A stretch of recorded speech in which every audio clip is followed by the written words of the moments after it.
छत्तीसगढ़ समेत पूरा देश 31 मार्च 2026 को नक्सल मुक्त होने जा रहा है।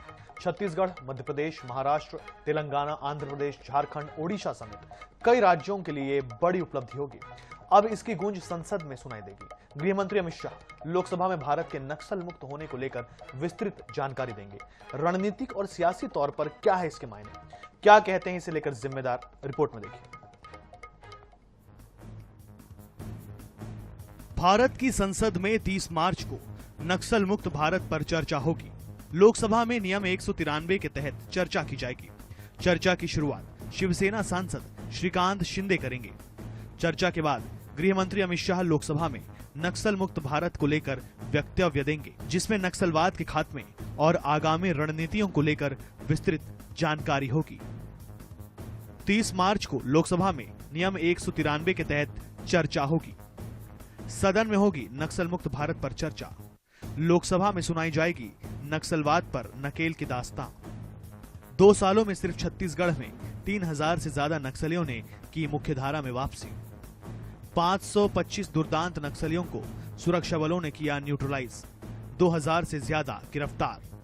छत्तीसगढ़ का 97% हिस्सा नक्सल आतंक से बीते 2.5 सालों में मुक्त हुआ। तेलंगाना, झारखंड, ओडिशा और महाराष्ट्र में भी हार्डकोर नक्सलियों का पुनर्वास हुआ। नक्सलियों के सबसे बड़े नेता बसवराजू और हिडमा भी इनकाउंटर में मार गिराए गए। संसद में नक्सलवाद के खात्मे पर होगी विस्तृत चर्चा। छत्तीसगढ़ के सांसद भी लेंगे हिस्सा। छत्तीसगढ़ बीते 5 दशकों से नक्सल आतंक से जूझता रहा।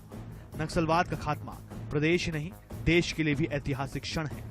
यही वजह है कि अब इस विषय पर संसद में चर्चा तो होगी ही। लोकसभा से ही गृह मंत्री अमित शाह देश के नक्सल मुक्त होने का ऐलान भी करेंगे।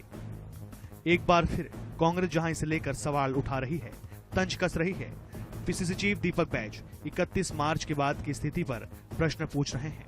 वहीं मुख्यमंत्री विष्णुदेव साय इस क्षण को ऐतिहासिक बता रहे हैं। उनका कहना है कि डबल इंजन सरकार ने दृढ़ इच्छा शक्ति से संकल्प को पूरा किया है। अब बस्तर में विकास पहुंचेगा। अब तो सरकार ने 31 मार्च का डेडलाइन दिया है। 31 मार्च पूरा होने में 2 दिन और बाकी है। 2 दिन के बाद सरकार फिर कोई नया बहाना ना बना ले। लेकिन 31 मार्च के बाद फिर मेरा सवाल है, 31 मार्च के बाद फिर कोई निर्दोष आदिवासियों के ऊपर एफआईआर तो नहीं होगी नक्सलियों के नाम पर?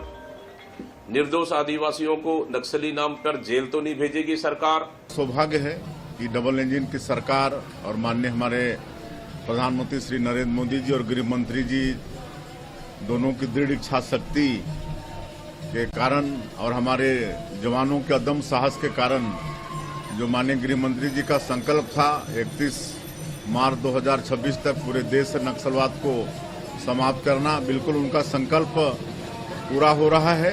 और जो हमारा बस्तर का क्षेत्र जो केरल प्रदेश से बड़ा है एरिया वाइज, जहां 40 साल से भी ज्यादा समय तक विकास पहुंचा नहीं था, उस क्षेत्र के लोगों में भी अब विकास पहुंचेगा। वहां भी सड़कें, बिजली, पानी सब लोगों को मुहैया होगा। छत्तीसगढ़ ने बीते 5 दशकों में नक्सलवाद की वजह से खूब दर्द झेला। बस्तर समेत कई जिले विस्फोट और गोलाबारी से कई बार रक्त रंजित हुए। नक्सल आतंक का खात्मा प्रदेश के लिए सुकून देने वाला क्षण है। यह माना जाना चाहिए कि देश की संसद से नक्सल मुक्त भारत की गूंज सुनाई देगी। 31 मार्च के बाद बस्तर के लिए नक्सलवाद इतिहास होगा। बस्तर अपने विकास की नई इबारत लिखता नजर आएगा। गौरव शर्मा, रायपुर।